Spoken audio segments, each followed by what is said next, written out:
Pessah, la Pâque juive. Cette fête qui se résume pour la plupart d'entre vous par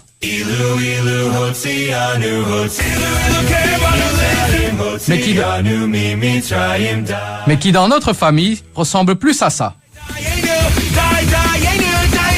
Oui, car dans ma famille, le soir de Pessah, c'est le souk intégral. D'abord, une petite clarification. Quand Dieu créa les Juifs, il s'est vite rendu compte que ce serait vachement plus drôle de faire deux catégories de feuges.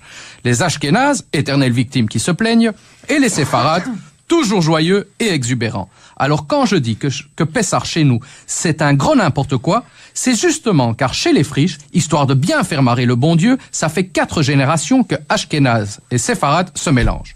D'ailleurs, ça commence dès le début de la soirée, avec un débat digne d'une résolution israélo-arabe aux Nations Unies.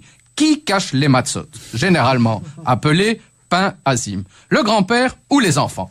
Petite parenthèse, nos ancêtres se sont rendus compte que pour garder les enfants éveillés pendant les 4 longues heures que dure la fête, il fallait les occuper. Donc les Ashkénazes encouragent les enfants à voler un élément essentiel de la fête, belle mentalité, pour ensuite leur permettre de négocier le retour des dites matzot contre de gros cadeaux. Les Séfarades, par contre, ont une peur bleue de faire basculer leurs enfants dans la grande délinquance et le crime organisé. Et c'est pour ça que c'est le grand-père qui cache le pain azim, afin que les enfants partent à la chasse au trésor. Lorsqu'ils trouvent le précieux sésame, ils vont eux aussi le revendre au maître de cérémonie. Ouais, on ne se refait pas. Chez les Juifs, enseigner le sens des affaires, ce n'est plus une question de coutume, mais c'est carrément un acte religieux. Et puis, c'est bien connu. Chez nous autres, les affaires, c'est les affaires. Ensuite, c'est les interminables discussions sur la nourriture, qui, soit dit en passant, est tellement à l'image de ces deux communautés.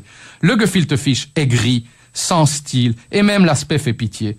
Par contre, il est si bon quand il est doux et sucré. Mais, vu que la douceur, c'est péché, pour les Ashkénazes, on agrémente la carpe d'un affreux réfort qui t'arrache les sinus et te fait couler les larmes.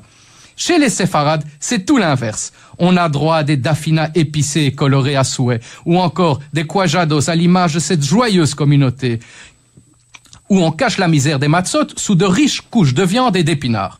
D'ailleurs, parlons-en de ces matzot. Une galette qui a la couleur du carton, le goût du carton, mais qui n'est pas du carton. Pourquoi donc est-on obligé de manger ce truc horrible? Eh bien, parce que nos ancêtres, en quittant l'esclavage, se sont précipités, tels les Israéliens que tu croises en vacances à l'heure de l'ouverture du buffet, vers la sortie d'Égypte, et qu'ils n'ont même pas pris le temps de laisser gonfler leur pâte à pain. T'imagines, Jim, si au lieu de ça, ils s'étaient commandé des pizzas ou du sushi, ça nous aurait évité 8 jours de constipation annuelle depuis 3500 ans. Et puis, enfin, il y a ce moment de la soirée que perso, j'apprécie tout particulièrement.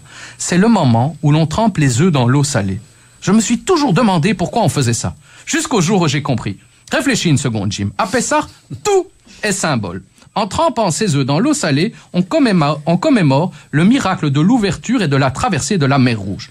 Sauf que le bon Dieu, pour se marrer une fois de plus, ne vida pas toute l'eau de la mer. Et donc, depuis ce jour-là, on trempe ces œufs dans l'eau salée pour se rappeler que nos ancêtres avaient de l'eau jusqu'aux œufs. Allez les amis, sur ces belles paroles, que vous fêtiez la Pâque à la mode Ashkénaze, Séfarade, Goy ou encore mieux à la mode mixte, je vous souhaite un joyeux Pessah et de très belles vacances. Si cette chronique vous a plu, vous pouvez me suivre sur les réseaux sociaux ou vous abonner à ma chaîne YouTube que vous pouvez liker ou commenter.